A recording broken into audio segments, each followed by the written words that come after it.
Okay, so we're gonna get started. I am going to record for the people that couldn't make it today. Thank you all so much for joining me. I'm very excited. Most of you I know, most of you are my families, my residents, but I know that there are some people that are joining us from healthcare, and there are some people that we invited from the community because they're going through the process of taking care of people with dementia. So just to introduce myself, I am Courtney. I'm the director of Tapestries, which is our memory support community here at United Methodist Communities of Pittman. I have a lot of background in senior care, in mental health, and in traumatic brain injury. So just a lot of things having to do with the brain and how it works. And that's kind of how I got here. And this is kind of a passion of mine. So I'm really excited to hopefully help give you some information that can help you understand what's going on with your loved ones, and also help you get the most out of interactions with them. So all that said, it's important to know that no two people's experience with dementia is the same. So a lot of what I'm going to talk about is good general rules that grow with the individuals as they go through the process. Of course, there are going to be specific situations that are different. Of course, there are going to be times even when you do everything right and it still just doesn't go the way you had hoped. That's just the nature of people in general, unfortunately, and people with dementia are no exception. So on my screen, I just want to make sure I'm not losing my mind. On my screen, I'm seeing a little miniature version of the bigger slide. Are you seeing that too? Yes. Yes. Okay, so I don't want that to be confusing. So let me see if I can figure out how I fix that. I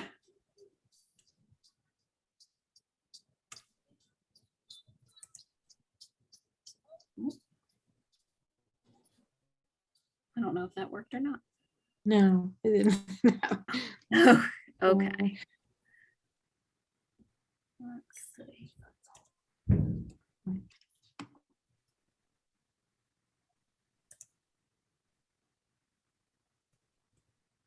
It's Courtney. Don't mind me. This is why I wanted to do a practice run. Yeah. This was not the week for a practice run. Yeah, things just didn't go according to plan. I don't know why it's doing that though. Let's see.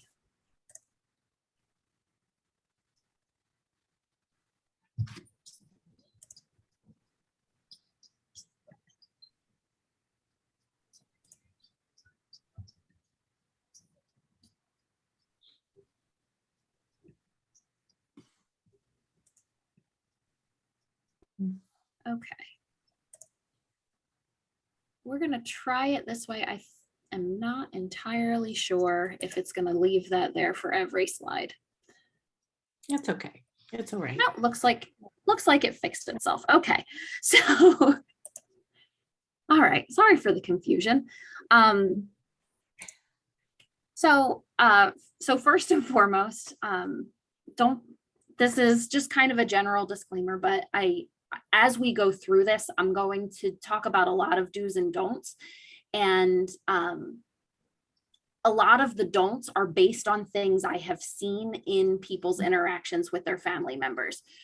So if you have done those things, don't be hard on yourself, because it's really not, there's no right answer, and none of this is intuitive, and you've been doing things and interacting with your loved ones the way you always have, and suddenly the rules have changed. So I want you to know, just if you hear things or if you see things as we're going through the presentation tonight that you may have done, don't be so hard on yourself. If after tonight you catch yourself still doing those things, don't be too hard on yourself. It is a learning curve. I am a professional who's been doing this for a long time, and I still struggle with them sometimes. So just know, be easy on yourself, just do the best you can to correct it as you go. And most of them are minor changes that hopefully have big impacts. So just know that this isn't meant to be like critical or anything like that. It's just meant to help give you some other options and some other tools to help you as you go through this. And also know that we're here to support you. And that's true whether your family member lives with us here in Tapestries, whether you live in healthcare, whether you don't live here at all and never intend to. We invited people because we thought you would benefit from it, and that's what's important. The biggest thing for me is that I want all of our residents and all of the people with dementia to have the highest quality of life that they can. And if I can be a part of that, and if I can help you be a part of that, that's good enough for me. So as we kind of move forward, just keep in mind, if there's something you're experiencing that I haven't covered here or that I don't cover in future sessions and you need help or you have a question, I'm here and I'm happy to help. So the first kind of don't that I want to talk about is quizzing our loved ones about the past. This one is really common, and it can look a little different for a lot of people, but what I see a lot is, rapid fire questions about all sorts of things that happened a long time ago. So the example that I have here is, how old were you when you got married? Where did you meet? How long were you and dad together? And just like a bunch of questions. And I think in like a normal interaction with a person with a healthy, well brain, that's perfectly reasonable, right? That's how we get to know people. That's how we learn about them. But sometimes when we're dealing with an older person, and particularly with a person with dementia, we can get into a habit of asking those questions repeatedly.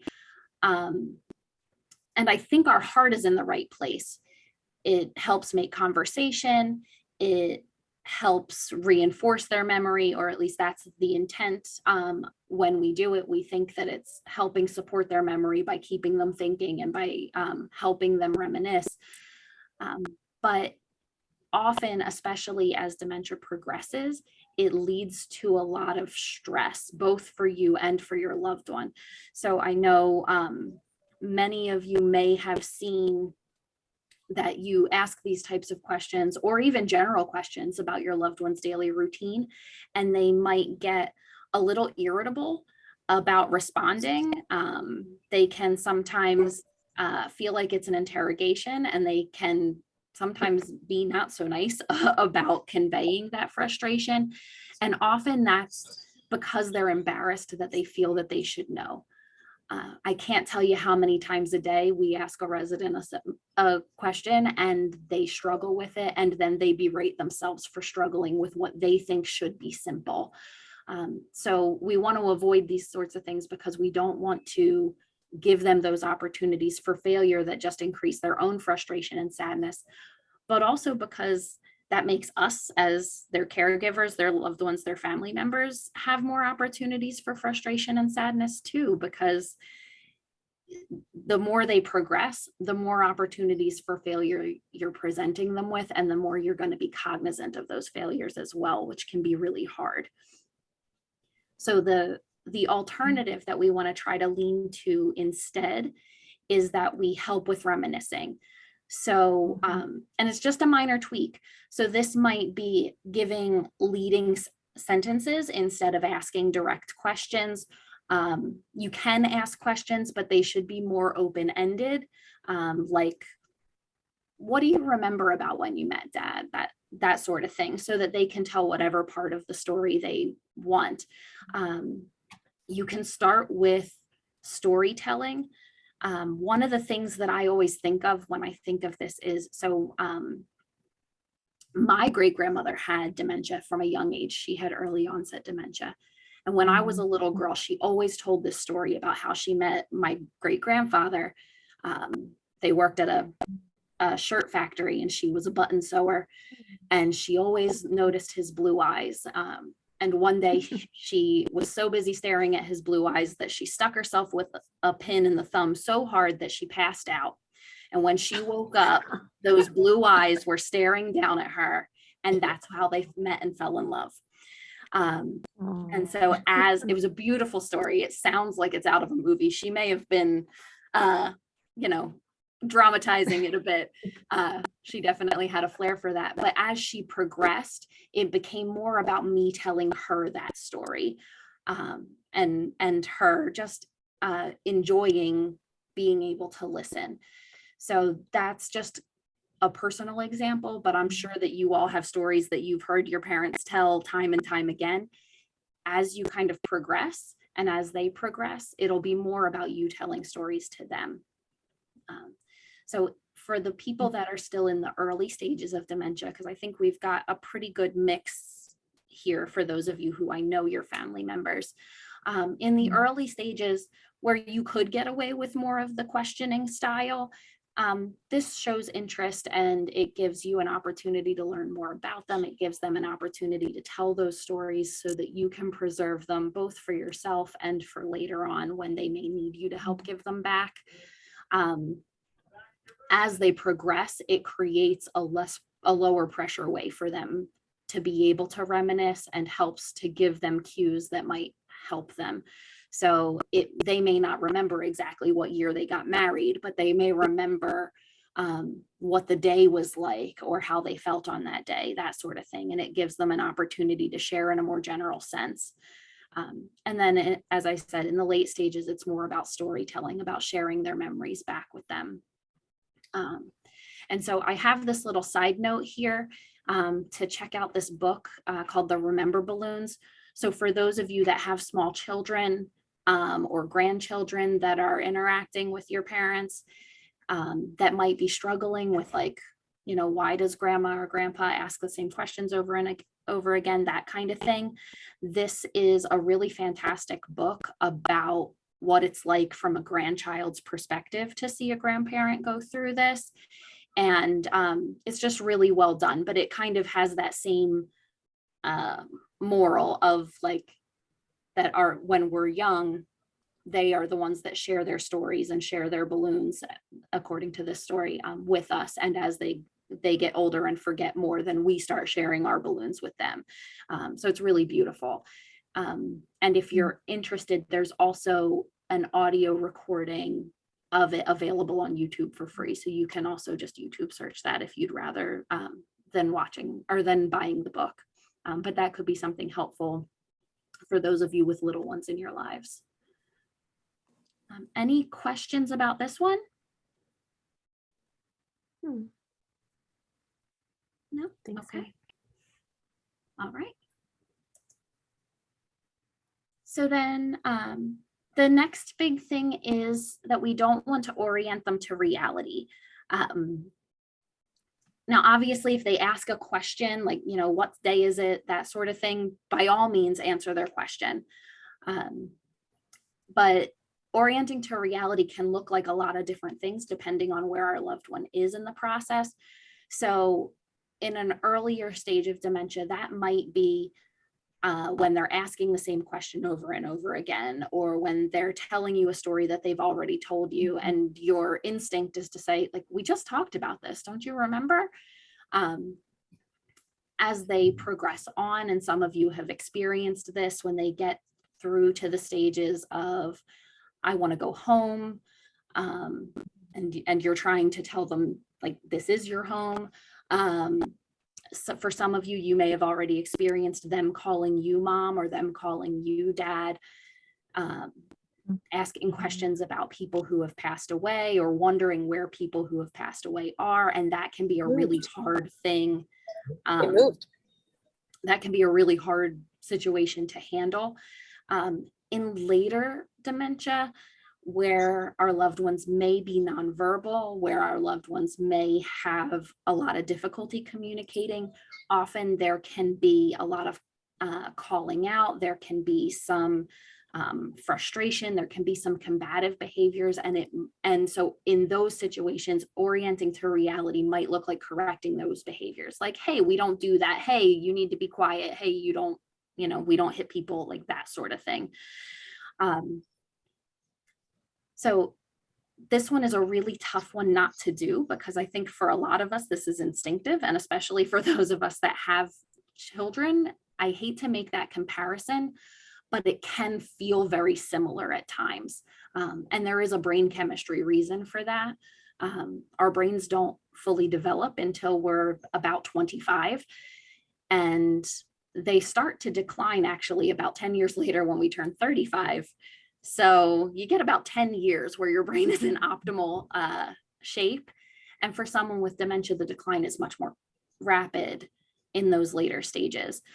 But so what's happening there is that often the last things to develop are the first things that we lose, because they're less ingrained in our habits and our muscle memory and who we are. And so we do see a little bit of an age regression, like they might start to act more like teenagers or more like children about certain things. They may become more argumentative.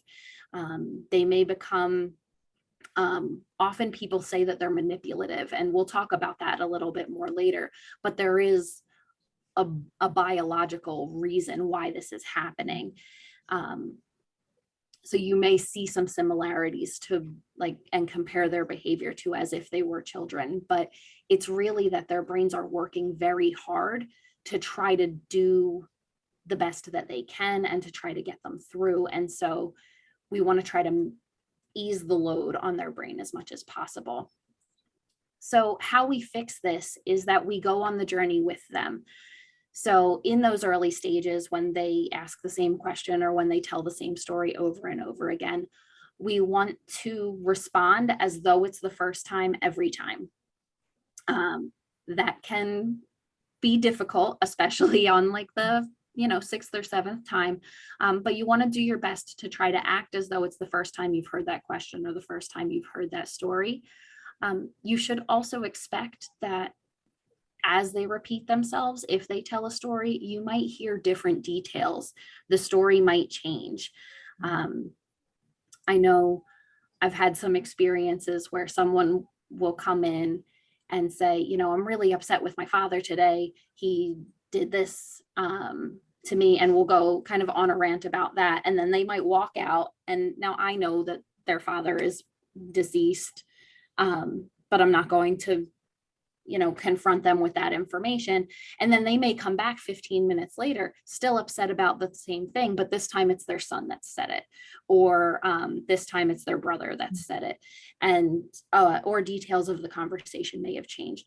So I just want you to expect that, still just go with the flow on that.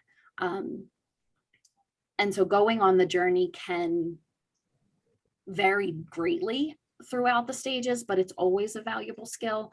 I know for some of you that have been here on particularly kind of hectic days, you've probably seen me go in and out of this persona. I've been a tour director.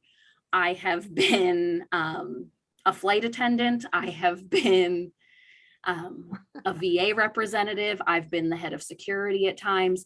It's really just what my residents need me to be in that moment for them to be comfortable and for them to feel safe is who I am. And that's the role that I try to play right on the spot.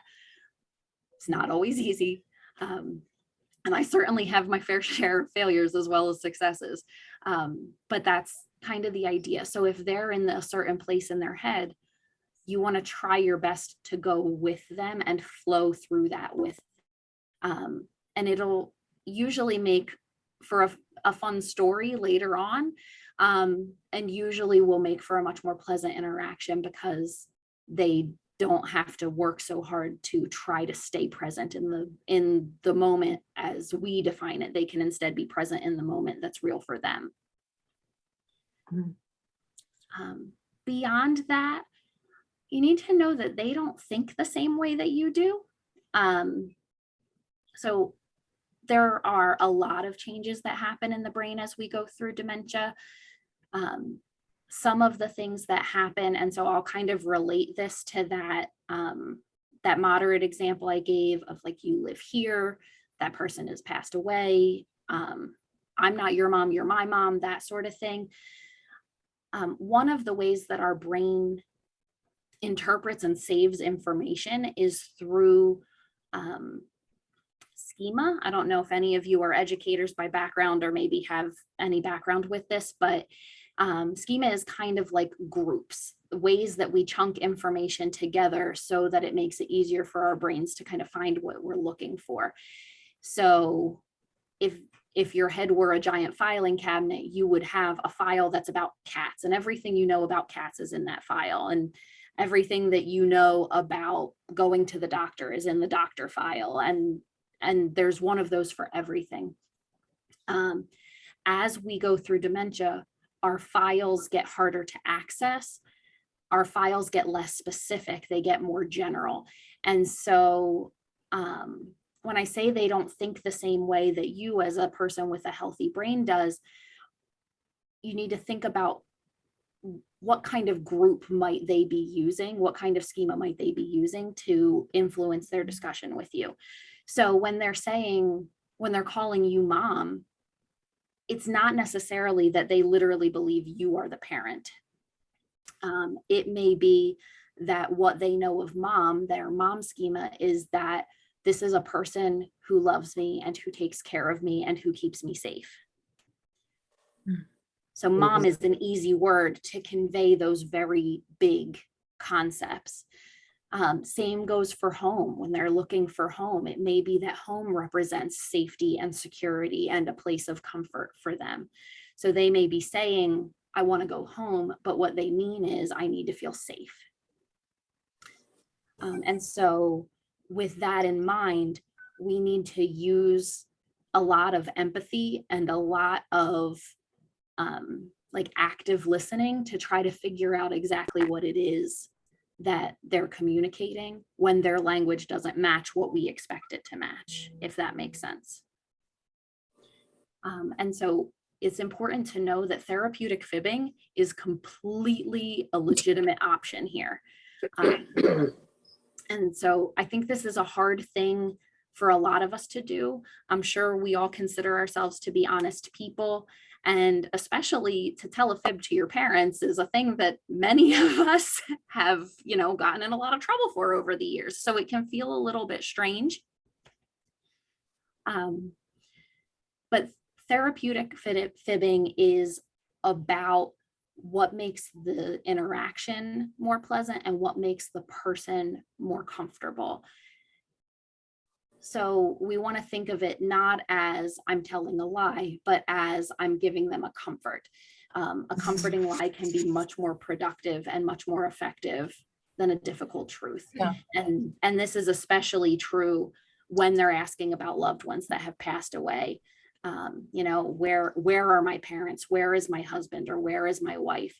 And you may want to go with that therapeutic fibbing option and say, your husband's at work, he'll be home around 5, or your mom ran out to the store, she'll be back in about an hour.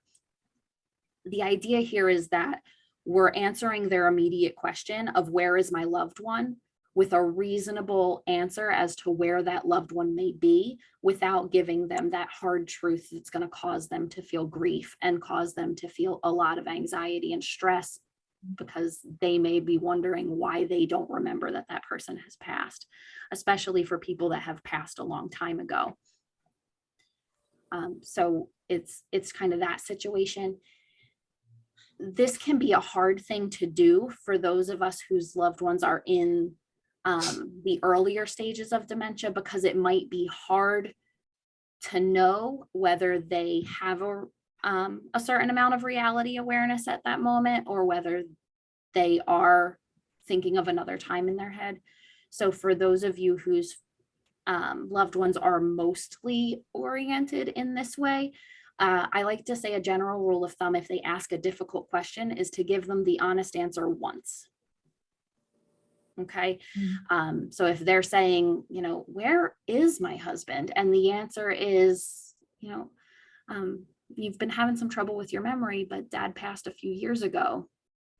kind of a thing, you can do that. That's totally fine. You're not a monster if you tell them, even if they get upset. If they ask again in 15 minutes, there's no sense putting them through that trouble again. And that's kind of the time where we want to use that therapeutic fibbing option to give them something more comforting to hold on to. If you're really not comfortable with that, you can also try going more of a validation approach and trying to get to the root of the feeling under that question of like, where is my mom? Where is my husband? And say, you know, well, they're not here right now. Is there something I can do for you? That kind of thing. I know I say that sentence probably 52 times a day. So, and it can often be very helpful. And then for those of you that's loved ones are in those later stages where they may be nonverbal, where they may have a lot of outbursts, where they may have some undesirable communication, part of going on the journey for them at that time is just knowing that all behavior is communication. I really don't like the word behavior. It brings a certain image to our brain that usually is like the things we don't want to see. We tend to refer to it more as expressions of distress. So when we see someone acting out, it's not that they're behaving badly, it's that they're distressed, and this is how they're communicating that to us. So that can be a helpful kind of tool just for helping you frame it differently in your brain, so that you can be more patient with them in those moments. So at that time, you want to take a deep breath, get yourself in a good place, because the energy that you bring is important to how they respond. And then check for basic needs. So if they're, if they're acting out or if they're crying out, are they cold? Are they hot? Are they hungry? Are they tired? Do they need to use the bathroom? Are they in pain? Those are all really great places to start to help figure out what's going on that they may be trying to communicate. Does that make sense? Yes. All right. Any questions about this one? No. All right, we'll keep going. So then this next one is don't ignore the environment. I know I've got a wide variety of family preferences. Even in this group, some of you prefer to visit with your loved ones on your own in their room, totally fine. Some of you prefer to be out in the common areas where there are other people or where there's maybe other things going on that can help trigger conversation. Sometimes you like to take them outside. All of that is fine. There's no wrong answer. There's no right answer there. But if you notice that the visit is tense or difficult for some reason, you definitely want to pay attention to environmental factors.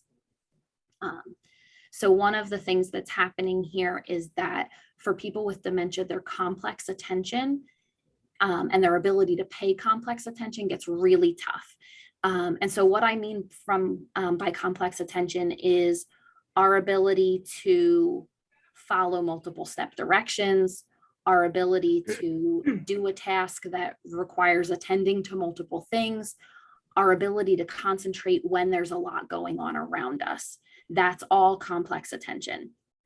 And so you might think, especially if you're visiting alone with your loved one in their room, that there's not a lot going on. There's not a lot of complex attention. So they should be able to pay attention. But even in those private spaces, there might be visual clutter. The air conditioner or the heater might be making noise. There might be something going on outside of their window that is distracting them. They may have internal sensations that are distracting them, like maybe they're in pain, maybe they have to go to the bathroom, things like that. So all of those things become much harder to manage as the brain progresses through dementia. Our brain requires a lot of energy, even when it's healthy. And that's when it works pretty streamlined and very efficiently. So the older we get and the less healthy our brain becomes, the more energy it takes to do everything. And so attending to all those tiny little details can become really overwhelming. that's part of the reason, when your loved ones moved in, you filled out that survey and it was like, what kind of fabrics do they like to wear? That sort of thing. That could be a question that seems like, how would I even know that? Why would I pay attention to that? But if they're a person with a lot of tactile issues, or if that part of their brain is part of what's struggling, wearing a scratchy shirt could be just completely disorienting to them because of that. So we also want to take into consideration personal routines and how they feel in the moment, because those are going to impact their capacity for engagement. So I think everybody here, knows what sundowning is. We typically refer to sundowning as the change in a person's behavior or the change in their cognitive capacity, their ability to pay attention, their ability to think clearly as the day progresses and fades to evening. This is really about, again, the brain takes a lot of energy to work.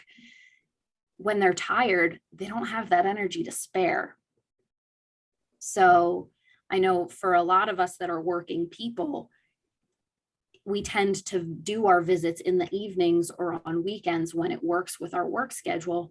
But if you're visiting a lot in the week on the evenings and you're noticing that your visits are really difficult, that might be why, because they're tired at that point in the day and they don't have the mental energy to attend to that.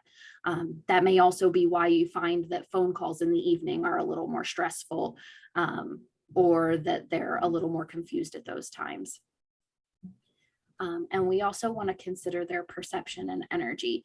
So this is also about that tiredness at the end of the day, but their perception is about the things that they're paying attention to. Everything is a little bit different for a person with dementia. They are exceptional at being mindful. They are very much a product of that moment. And so all of the things that are going on in that moment are kind of shaping their mood. So I have this little kind of pie chart here, and this is just general. This is for all people. That for anything we think about, our cognition is made up of these 5 parts. It's our thoughts, it's our memories, it's our emotions, it's our sensations that are there in that moment, and our energy level. So I think thoughts and emotions are pretty self-explanatory. Memories might be every other time that thing has happened. So let's say you get stuck in traffic and you're thinking, oh gosh, I really want to be home, but now I'm stuck here. And so your emotions might be frustrated and impatient. And your memories might be of thinking of every other time you've ever been stuck in traffic. And I should have known that I shouldn't have taken this route, or, oh, I knew today was going to be one of these days, because you're thinking of all of those memories. Maybe you're thinking of a particularly horrible time where you were stuck in traffic for hours. Sensations might be, oh my gosh, now I'm stuck in traffic and I really have to go to the bathroom, or I'm starving and I'm stuck here, kind of a thing. And we know that that weighs on us. An energy level could be that wakefulness and tiredness. If it's at the end of your day, you might be a little less patient with that situation than you would have been earlier in the day when you weren't so eager to be home. It could also be about our anxiety. That is a form of energy. Any of you who might be like leg shapers or toe tappers or finger drummers, you probably know that. So all of that kind of fits into that. So for our loved ones with dementia, they have those same 5 components, but their pieces get a little bit disjointed. They have a harder time with memory, so that might take up a smaller space. But that means all those other pieces of the pie get bigger. So what they're feeling, their pain, their hunger, their cold, their hot, whatever, is going to take a bigger amount of concentration, and it's going to have a bigger impact on the way they think than it would for us. Same with their energy level. So being tired or being anxious is going to have a much bigger impact. Their emotions are going to be much more reactive to the way that they're thinking and the way that they're feeling. So as the memory piece gets smaller, those other pieces become more important. And that's what we want to think about when we're looking at the environment. So if it seems a little weird, is it late in the day? Are they tired? Is it hot or cold in here? Can I get them something to make them more comfortable? Do they need to go to the bathroom? And kind of thinking about those pieces, because they're really critical pieces to their comfort. So with that in mind, we want to make mindful choices about our environment that we choose. We want to choose calm, quiet, serene areas, particularly for those of us with loved ones with anxiety, particularly for those of us with loved ones in the later stages, the moderate or later stages of dementia, because it's just going to be really difficult for them to focus on you and enjoy their time with you in a more chaotic environment. I've seen, especially when we were doing outside visits early in COVID, I've seen we've taken people outside to the courtyard for visits, and their family members were so excited to talk to them that they would start to greet them and talk to them before they even sat down. And the resident would get halfway down in the chair and couldn't sit because they were trying so hard to focus on what their loved one was saying, that the mental energy it took for them to safely sit in the chair just wasn't there. And so they would kind of freeze in this half squat position that's really uncomfortable. You try holding a half squat for a few seconds, it'll burn. But it's also really unsafe for them because they tend to be a little more unsteady on their feet as they age. So just that sort of thing, we want to be mindful, wait for them to already be seated before we start engaging them in conversation.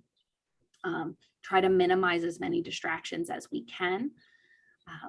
We want to consider what days and times are best both for you and your loved ones. So as I said, I know a lot of you work. I know you've got busy lives, busy families. It can be tough to squeeze them in. So you obviously want to pick a time when you don't feel stressed and overburdened, because then you're not going to be in a good place. And believe me, they notice if you're not in a good place, and it will have an impact on how they react. But we also want to consider like trying to find a middle ground that's also a good time for them. And talking to your staff, for those of you whose loved ones are here or in healthcare, can be a really great way for you to do that. Hey, what days seem to be the best days for them, or what times of day are best for them? So I know some of your loved ones are frequent nappers. So I have a pretty good idea of when they're asleep and when they're awake.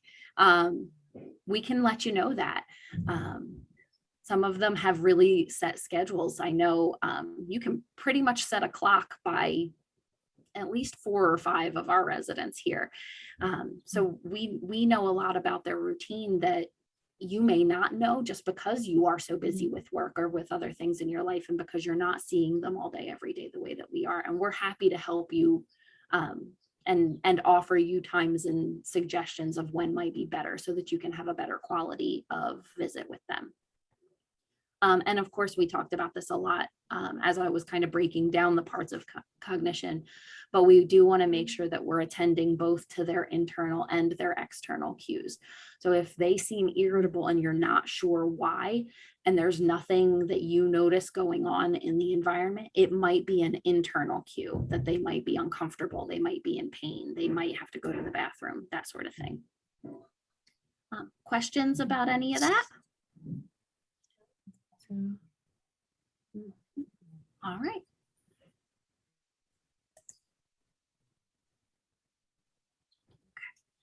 I have a question. Okay, go for it.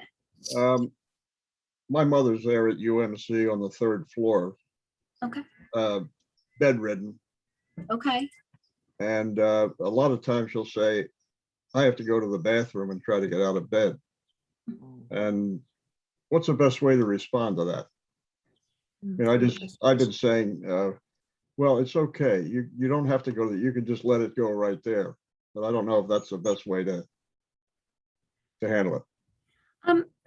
If she responds well to that, that's fine. I know for a lot of people still have a lot of feelings, especially about their continence and their toileting as they age. That's one of the biggest hurdles that we see for people that come in, is that You know, we spend our whole lives being able to go to the bathroom by ourselves, and suddenly we need help to do it, or suddenly we're wearing Depends or even briefs. And so I think for us as family members, we can say like, oh, we know you've got the Depend on, just let it go, it's fine. But for them, that might be a comfort issue, or it might be a dignity issue where they don't want to feel the sensation of soiling themselves. They want to still have the independence of being able to go to the bathroom. So if she responds well to that, that's totally fine. But if you notice that she's not, you might want to say, okay, let me get somebody who can help you. If you're comfortable helping her go to the bathroom, you certainly can. But I know that can be, depending on her functioning level, that could be difficult. And depending on your comfort level with that, that could also be difficult. But we've got a lot of aides and nurses specifically for that. So you can always say, wait right here, I'll go get somebody to help you. And pull the call bell, or, you know, stick your head out in the hall and ask someone if they can take her to the bathroom so that she can do that in a way that she's comfortable with. If she's completely bedridden, like never gets up to toilet. Yes, that's her situation. Okay. So then and maybe in that situation, you do want to just remind her that it's okay to let it go, and let her know that you're going to go get a staff member to come in and help her change the Depend or the brief after she's finished with it, so that she doesn't have to sit in that discomfort. Okay. Okay. Did that help? Did that answer your question at all? Yes, it does. Okay. Anybody else? Okay. All right. So then the next one, and I think this is probably the hardest one, is that we don't want to come in with expectations. You've known your parents your entire lives. You know who they are. You know who they've always been. You know who you've needed them and wanted them to be. Expectations kind of come with that. So it's hard to manage as they change, getting our expectations to change to match that. So, so we just want to make sure that we're being realistic about where they are now, both for them, so we're not putting pressure on them to meet a challenge that they can't meet, but mostly for ourselves. You know, for you, if your expectations are in the wrong place, you're going to leave disappointed, if not heartbroken, pretty much every time. Every phone call is going to be painful. Every visit is going to be upsetting. So we want to try to manage where we are. And that way, an average day is a good one. When our expectations are a little more reasonable, an average day becomes a good one, and a good day becomes a great one. And that can be really helpful in helping us feel better about what's going on, and in making our visits more comfortable for them as well. So for those of us that have loved ones in the earlier stages, we do want to keep in mind that their conversation and their ability level may not naturally flow. So maybe you always had heart-to-hearts with mom or dad that lasted for hours, and now it seems like there's a lot more awkward silences. Or now it seems like you're struggling to find topics to talk about that do flow like that. That's okay. It's part of the process. Frankly, the best advice I can give in that situation is that silence is okay. Be comfortable with silence. For the most part, they're just happy you're here. So they don't expect you to entertain them necessarily. And ability level also changes over time. So I know, so one of the suggestions that I have for this is to bring in things to do with them, but you may have to scale those activities. So in the early stages, if they've always loved to knit or crochet, that might be a great activity to bring to help keep their hands busy and keep their mind going. Awesome. In those later stages, crocheting may be impossible. And so you might scale that by bringing in yarn and having them roll the yarn into balls of yarn. Still a crochet related task that's going to feel natural to them, but that's going to be better suited to their ability level in that moment, if that makes sense. So we just want to understand that those things may change over time. We want to avoid arguing or controlling them. I think this is by far the hardest one.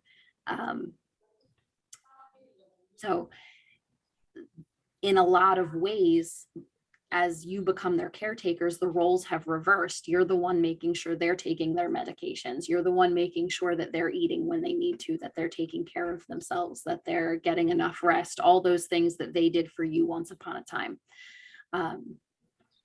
That can be really uncomfortable for us. It's a nightmare for them. They are more aware every day that the role has reversed. They're more aware every day of what they're losing, of how hard it is to do things that they've always done. And for many of them, they're very proud and they don't want you to have to do those things and to have to be that parent figure for them. So whenever possible, we want to avoid trying to control their actions, and instead offer them opportunities for safe choices. So that may be, excuse me, that may be, would you rather visit in the courtyard or in the sunroom? Excuse me.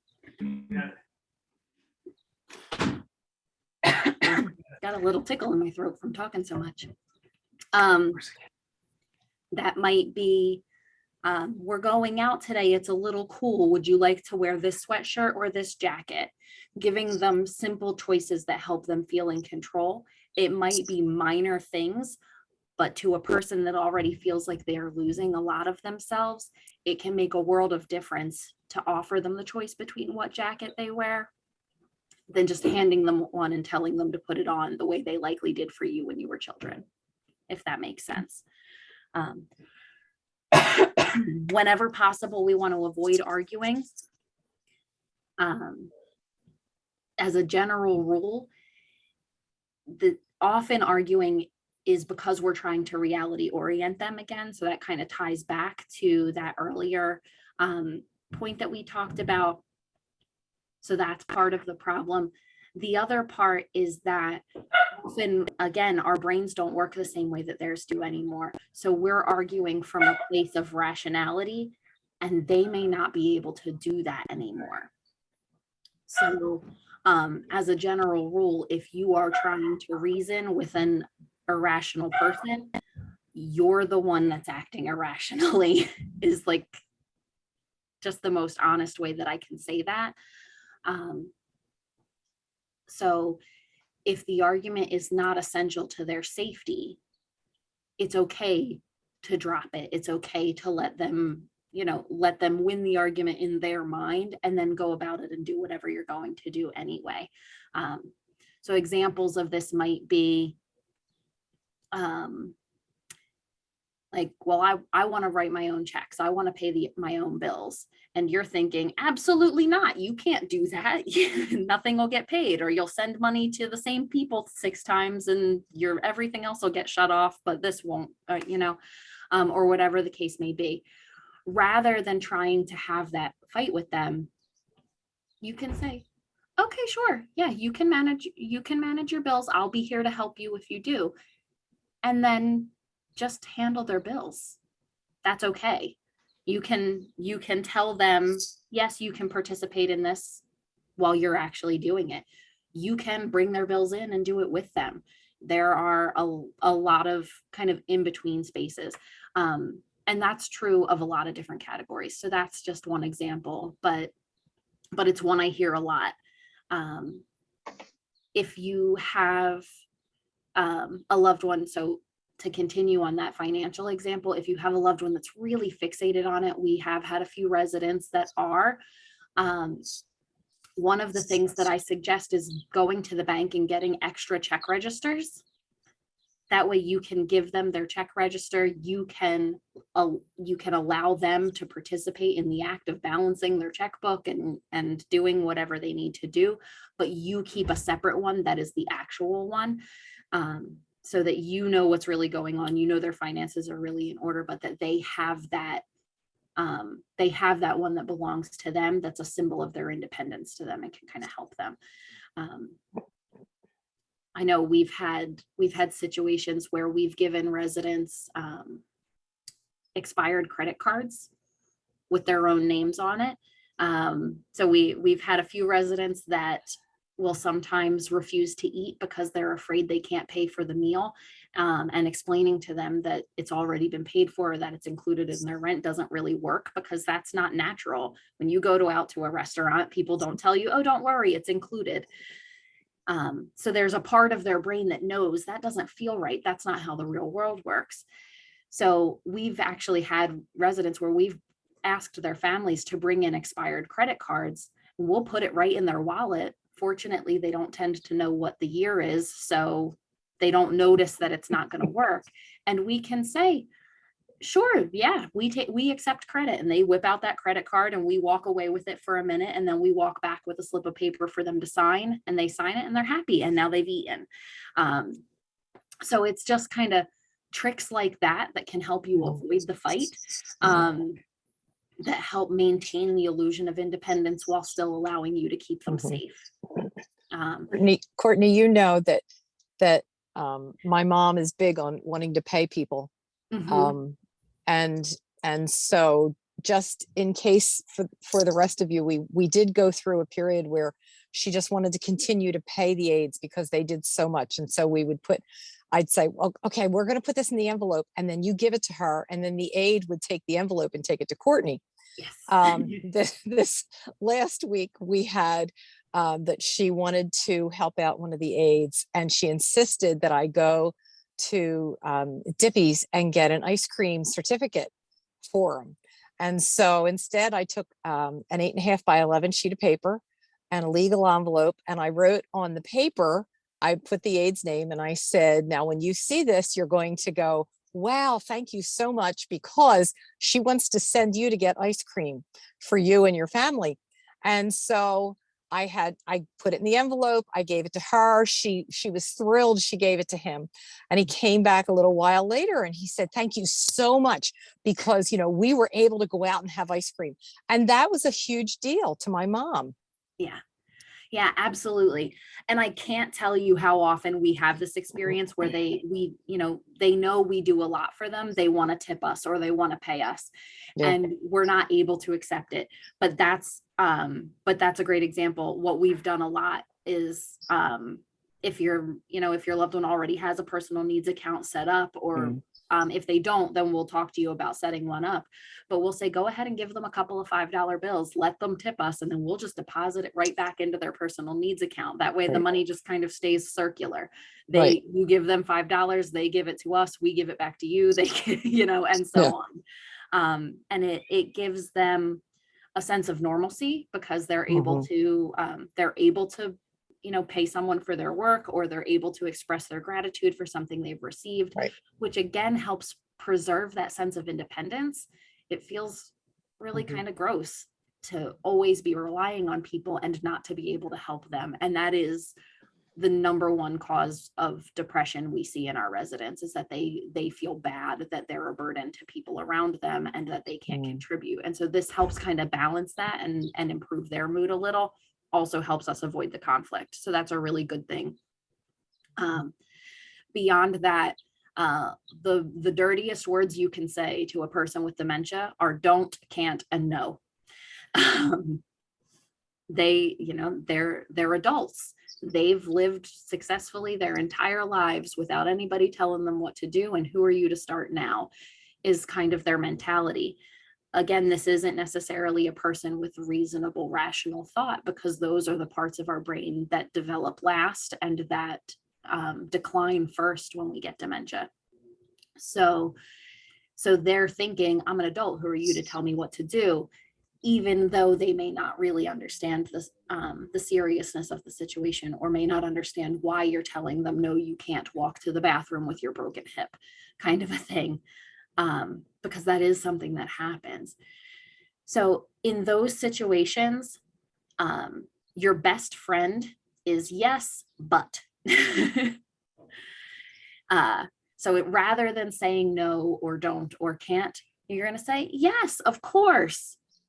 But first, you know, so I got to get out of this place. Like, I'm going home. Yes. But first, why don't we go check out this activity over here? That looks fun. Or, but first, why don't we get a snack? You don't want to leave with a hungry belly, kind of a thing. That can be a blessing. So just know that that's an option. I'm also, depending on where your loved one is in the process, when they get to that, like, I got to get out of here stage, I'm also a big fan of, yes, but the bus doesn't come for about an hour. So what can we do to keep you busy until then? Or your cab is on its way, but it's not here yet, that sort of thing. Again, that therapeutic fibbing, it does wonders to address the immediate cause of discomfort for them. And because they won't remember that you said it, they're not keeping track of the time to say, well, you told me that, you know, the bus was going to be here at this time. So it cures the distress. And then because they're forgetful, the distress tends to go away shortly after that, which is great. We also want to be careful about assumptions about their capability. I know that, again, I mentioned this earlier, a lot of times their behavior comes across as manipulative. Some of your loved ones may have hallucinations or delusions. They might say things that are really off the wall that make no sense to you. And so our gut instinct can be like, they've gone crazy. I don't hear this one so much, but there are times when it happens where it's like, they didn't used to be stupid. It's important for you to know they are not manipulative. They are not crazy. They are not stupid. This is about how the brain works. So as we lose more and more of those skills that make us successful adults, all that, you know, if you've ever seen a picture of the brain, all that pink wormy stuff that's like here at the front and on the top, that's where all of our higher order thinking, all of our complex thought, our social skills, our judgment, our reasoning, that's where all that stuff happens. And that's often the first parts to go. But the brain is amazing in that it has this incredible plasticity where it's trying to find a workaround to keep doing whatever it's lost. So when they seem like they're being manipulative, when they're making up stories, or when their stories have like, what I often see is that there's a nugget of truth wrapped in a whole big bundle of nonsense. It's because their brain is trying to find this alternative route to get what they need accomplished. So it's not that they're manipulating you. It's not intentional. It's not malicious. It's that it's the only tool left for them to get what they need, because they don't know that they can just ask you for what they need anymore. Or they may have lost the language centers that help them phrase that question. So they physically can't ask you what they need anymore. So they're using this workaround that comes across as manipulative because that's the way they have of communicating. For those with delusions or with hallucinations, they're seeing things, they're hearing things. This is also about the brain. So you may have had the experience, you may even be having it now, where you're listening to somebody talk and yet your brain is wandering to a bunch of other things. The reality is that our mouths can only say about 200 words a minute. Our brains can process about 600 words a minute. So our brains get bored and fill in the gaps. When our mind is wandering, that's what's happening, is that our brain is bored and is filling in the space. So it's the same basic principle. As the vision centers go, or as the hearing centers go in the brain self-stimulates. So I've had a lot of residents where their eyes technically work. They can go to the eye doctor and pass an eye exam, flying colors, 20/20 vision, or at least with their glasses, or, whatever the case may be. But they'll walk right into a wall as though it's not there. Or they'll completely, they'll go to sit on a chair and completely miss it, kind of a thing. And it's because their eyes work, but their brain doesn't know how to interpret what their eyes are seeing anymore. And so as the optical centers of the brain get bored, or as the auditory centers of the brain get bored, they make things up. So you'll see that they may see things, they may hear things that aren't really there because their brain is trying to keep itself going by making stuff up in the background. This is especially true if your loved one has hearing loss issues or vision loss issues already. So if they have poor eyesight, maybe they have macular degeneration, maybe they've had cataracts, maybe they've had hearing loss, you're probably going to see more hallucinations, more delusions because of that. And you're probably going to see more of those things at times when they are stressed, or at times where they really are bored. Like quarantine, not great for people because they're looking at the same stuff over and over again. There's not a lot of visual stimuli. There's not a lot of auditory stimuli. And so their brains are trying to do something to keep them going. So that's a big part of what's going on there. So they're not crazy. You don't randomly develop schizophrenia in your 80s. It just doesn't happen. So just know that this is about their brain trying to keep them entertained, keep them moving forward, and keep more of the brain from decaying if it can. So to address those things, we want to bring stuff to do, and we want to bring stuff to talk about. So photo albums can be really great for this. Simple crafts. For those of us whose family members are in the later stages of dementia, it might be, again, like that rolling yarn rather than actually working with the yarn might be something we can do. Sorting activities. So if your loved one loved to draw, I know we have a few artists, maybe you bring over a box of crayons and it's all like mixed up, or a box of color pencils or anything like that, and it's all mixed up, and you say, hey, I dropped this on the way in, can you help me straighten it out? That's a great opportunity to help them do something. So that sort of thing. I know, especially with my own grandmother in the end stages of her dementia, she was so anxious and she would just shake all the time because she was scared. She couldn't really remember where she was or what was going on. But if I brought a nail file and some nail polish, she would be just as still as she could possibly be, because just the act of having that physical contact and having somebody care for her in that way was so soothing to her. So stuff like that, even just hand lotion with like a nice pleasant scent that they enjoy, go ahead and spend a few minutes just working that in, stuff like that. So there's a lot of things that you can do regardless of their ability level and regardless of where they are in the process, that don't require you to make conversation, where you can just help them enjoy the sensations that they still have and help them enjoy the time that they have. We want to consider and match our loved one's mental timeline and reality in this moment. And we need to keep in mind that it may not make sense, and it may not be consistent. So this is especially true if you're bringing photo albums. They might have a hard time, depending on where they are, looking at photos of them in the later stages of their lives, because they may believe they're in their 30s. And so seeing themselves at their retirement party in their 60s might be like, that's not me. You know, so you do want to be mindful of that. If you do show them a photo like that and they're like, that's not me, just roll with it. Say, oh, okay, I must have been mistaken. Move on to the next picture. That's totally fine. Okay. We want to keep in mind that they might have 1 foot in and 1 foot out of reality. I had the example of this that comes to mind is I had a resident who was constantly looking for her parents. But when you would say, well, your parents will be here later, she would look at you and go, no, they won't, they're dead.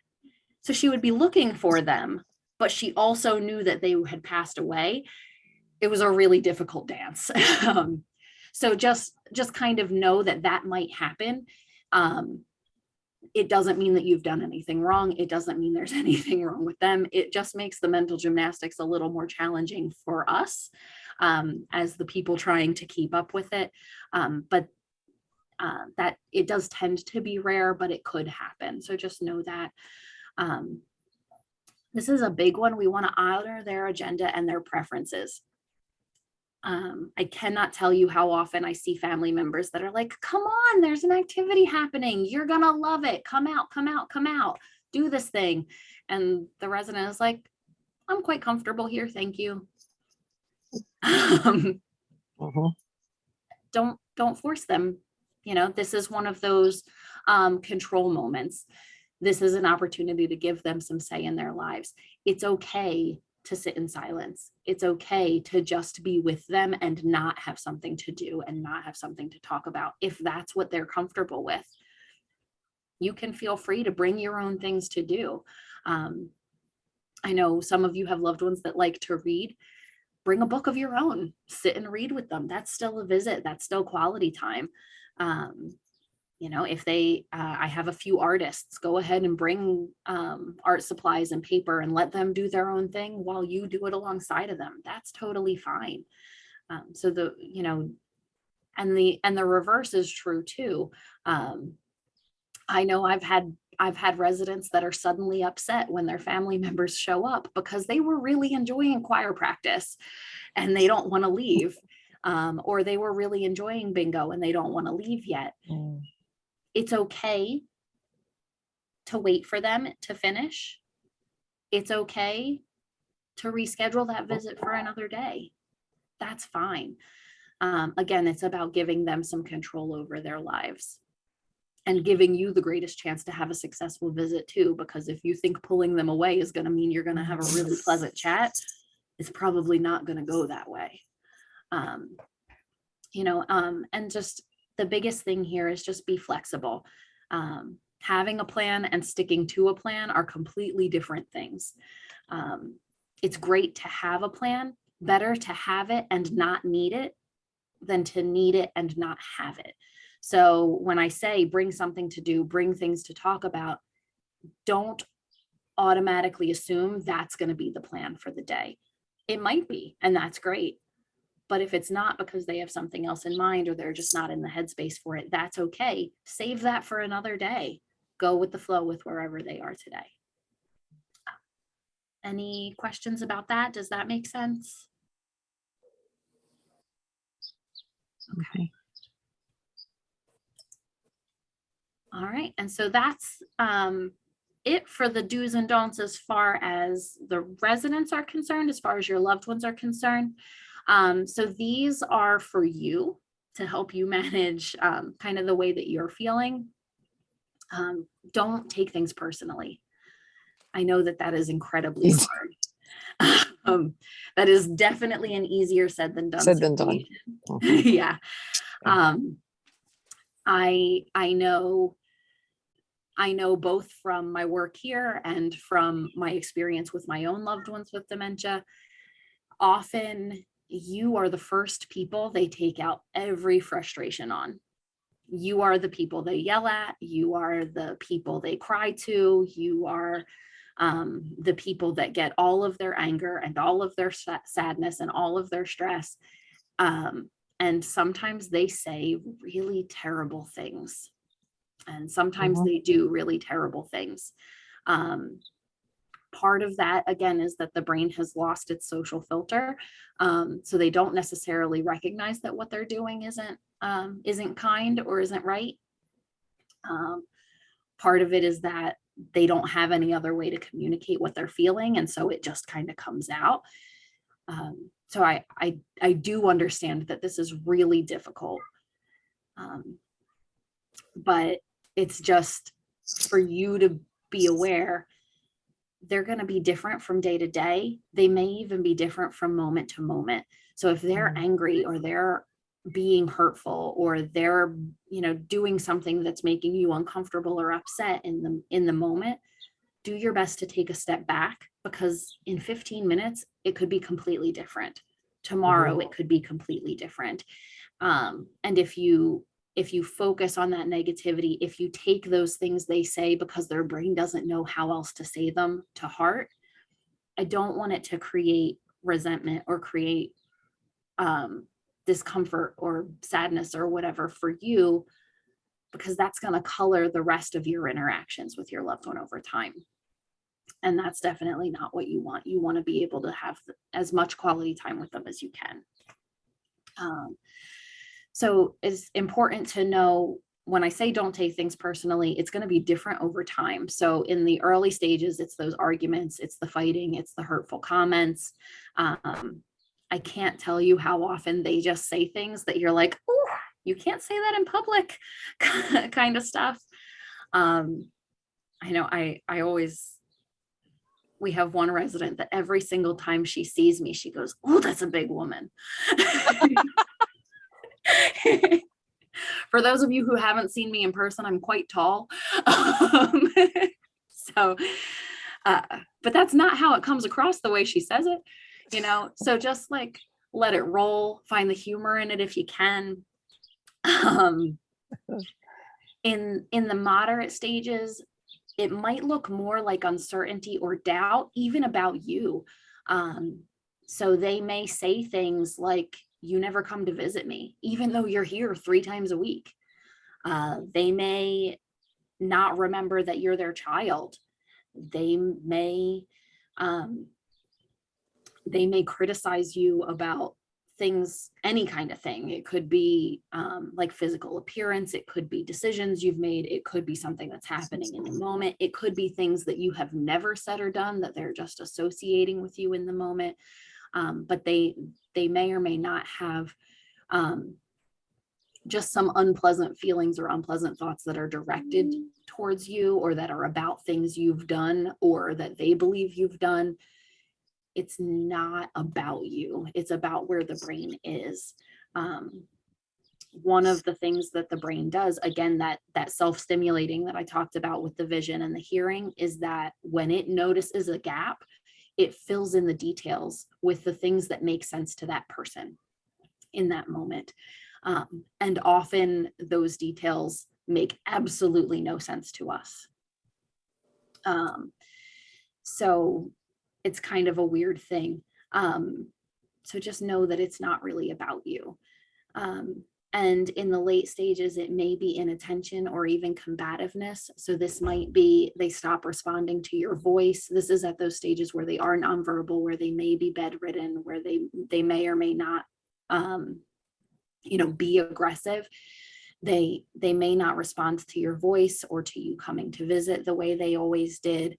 They may even strike out or yell out at you. It's them communicating the way they're feeling. It's not necessarily that they're angry with you. It's that they're angry that they can't tell you what they want to tell you, or that they're upset that they can't spend time with you the way they want to. They don't want to be in the bed. They don't want you to see them like that. It could be any number of things. And the inattention may just be that it requires more energy than they have to dedicate to it.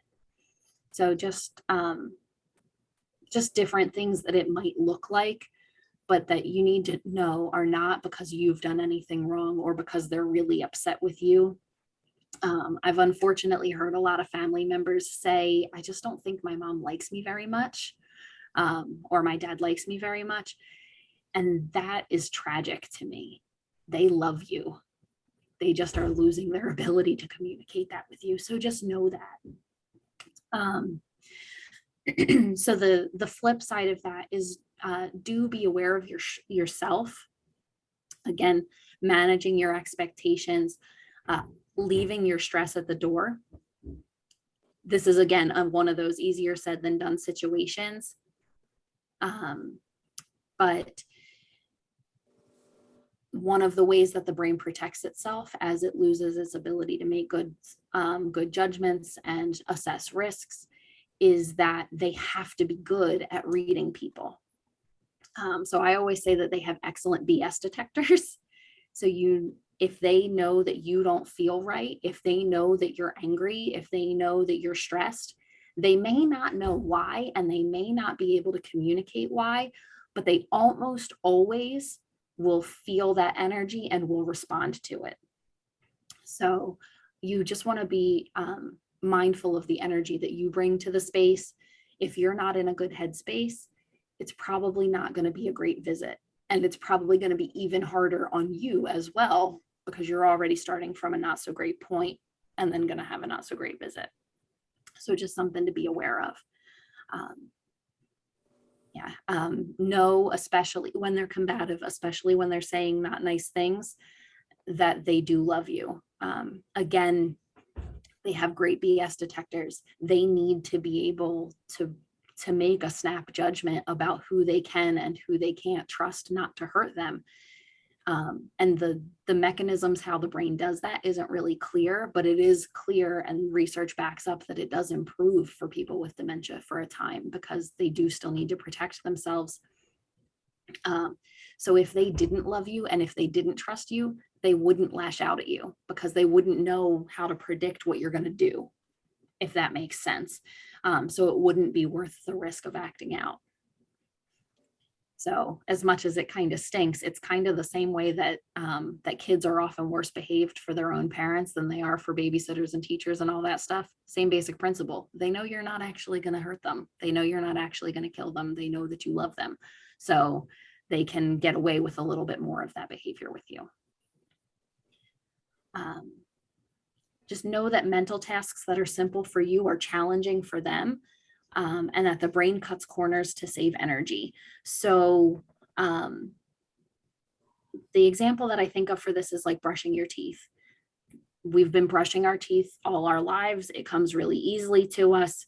You probably don't even have to think about it. You just kind of autopilot through it. You may be half asleep in the morning when you're starting that task. For them, brushing their teeth is awareness that their teeth need to be cleaned. It's, I need to get up and get to the bathroom. I need to get my toothbrush. I need to open the medicine cabinet. I need to get the toothpaste. I need to unscrew the cap. I need to squeeze the tube. I need to make sure that what I squeeze out of the tube hits the bristles. I need to wet the toothbrush, which means I need to turn the water on, and so on and so on. That one-step process that you can autopilot through of brushing your teeth, for them might be a 75-step process. It's really challenging when we break it down into all of those steps. So we just want to know that just because we think something is easy does not mean that they think it's easy. And so if you're finding yourself frustrated with them because they can't do something that they always did, this might be why. So we just want to offer as much support as we can and be patient with them. It's important for you to know that just being present is enough. You don't have to be perfect. You don't have to have all the answers. You don't have to be on point every moment of every day. They're just happy to have you here. So just know that and be with them in the moment.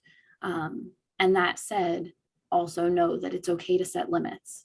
If you're having a bad day and your loved one has been kind of nasty to you lately, it's okay to skip that visit or to cut it short.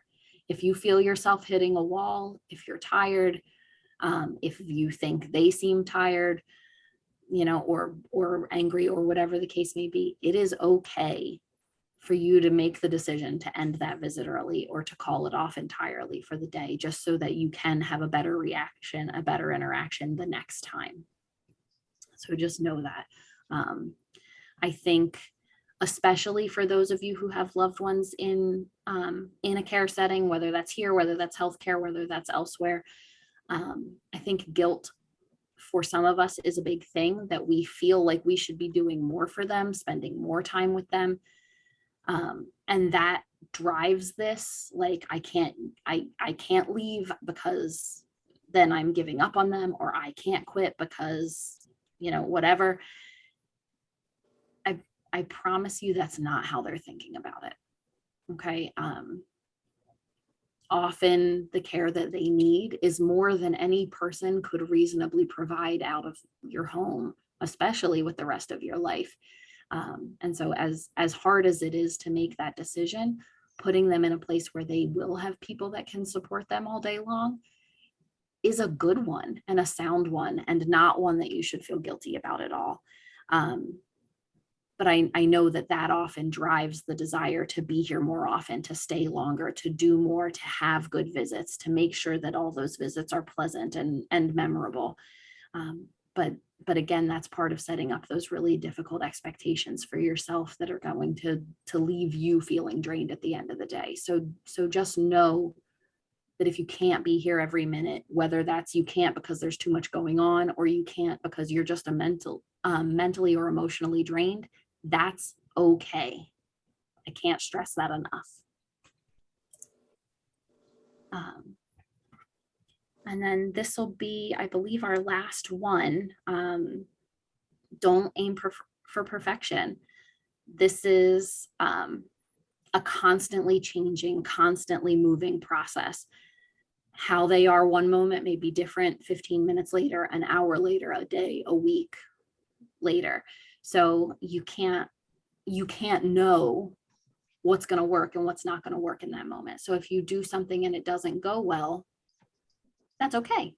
Fortunately, they forget in a few minutes and you get to try again. No hard feelings. So if they're not going to hold hard feelings, you shouldn't either. And also, you're a person with everything that entails. So you're not going to be perfect.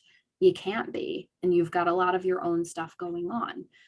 That's just the reality of the situation. So it's okay if you have not a great day or not a great moment.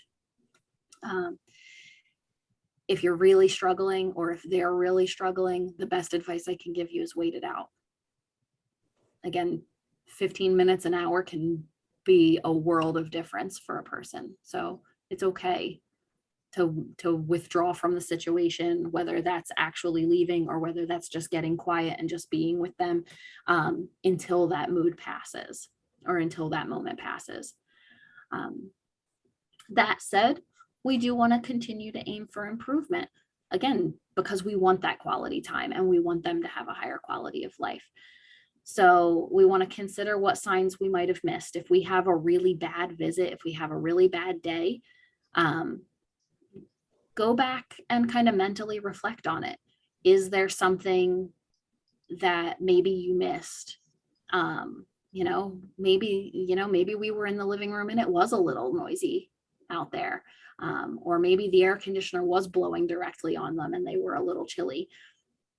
Maybe I had a hard day at work and I'm more tired than I thought I was, whatever the case may be. So just know, go ahead and reflect on those, not from a place of self-criticism, not like beat yourself up because you missed it, but to recognize, okay, maybe I should pay more attention to that in the future. There's a world of difference between I should have known better, what have I done? And, could have done that better next time. Next time I'll pay attention to that. And the world of difference is primarily in how you feel about the interaction. And that's really important. Consider what else you can try. There's always a creative solution. We don't always know what it is, but we always figure it out eventually. So there's always, like Judy mentioned, with cycling money through the P&A account, or the gift certificate, the fake gift certificate, that sort of thing. Like there's always a creative solution that we get to. So, we'll help you figure that out if you need us to. Know that your love and your time is enough. You don't have to go to any extravagant lengths to make sure that they are cared for and that they know you love them. You show up, they know you love them. Okay. And reframe negative self-talk. What I mean by this, so this is partly what I said about, like, there's a world of difference between I should have known better and I can work on that next time. It's partly about that, but it's also that if you are feeling doubt about what you've done or about an interaction you've had, that's proof that you care. Bad teachers never question whether or not they're bad teachers. Bad parents never question whether or not they're bad parents. Bad caregivers never question whether or not they're bad caregivers.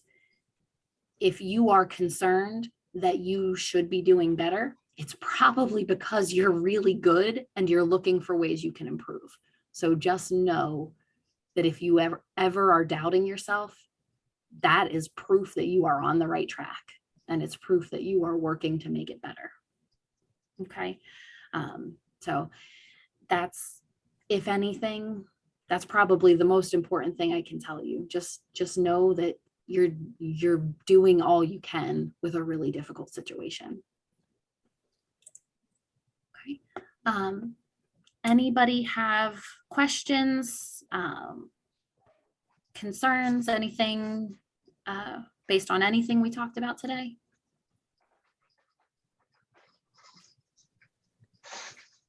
You did an excellent job, Courtney. Thank you very much. Oh, It's thank very you. helpful.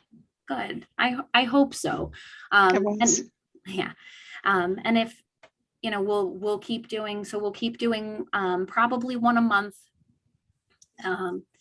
And we'll change topics every time, but hopefully they continue to be helpful. And if you come up with questions either about today's topic or about future topics you'd like to see, please, please, please reach out. I'm happy to kind of tailor what we talk about to what you're experiencing, because I do want to make sure that this is actually helpful for you and for our residents. So to that said, does anybody have a topic that they think they would benefit from? I have one: personal hygiene. I Okay. don't understand why it's difficult to encourage my mom to take a shower. Okay. All right. So I can give you a kind of a quick and dirty answer now, and then I will definitely add that to my list of future topics so that we can cover it more. Often it's because they believe they've already done it. Okay. Yeah. So they're saying, like, I don't need to get a shower. I showered this morning, or I just showered last night, or I haven't done anything today, so I'm not dirty. Dirty. Yeah. Yeah. Those are the answers I hear the most often. You know, and in some respects, you know, they're right. They didn't do anything strenuous. They aren't dirty. But at the point that you haven't done anything strenuous for about a week, you're right, you know. So that is definitely something that we can talk about in more detail in a future session. I will absolutely add that to my list, but Okay. that's kind of your quick, just get you through this moment answer. Thank you. You're welcome. Anybody else? Are copies of those slides available? The ones you did Absolutely. today?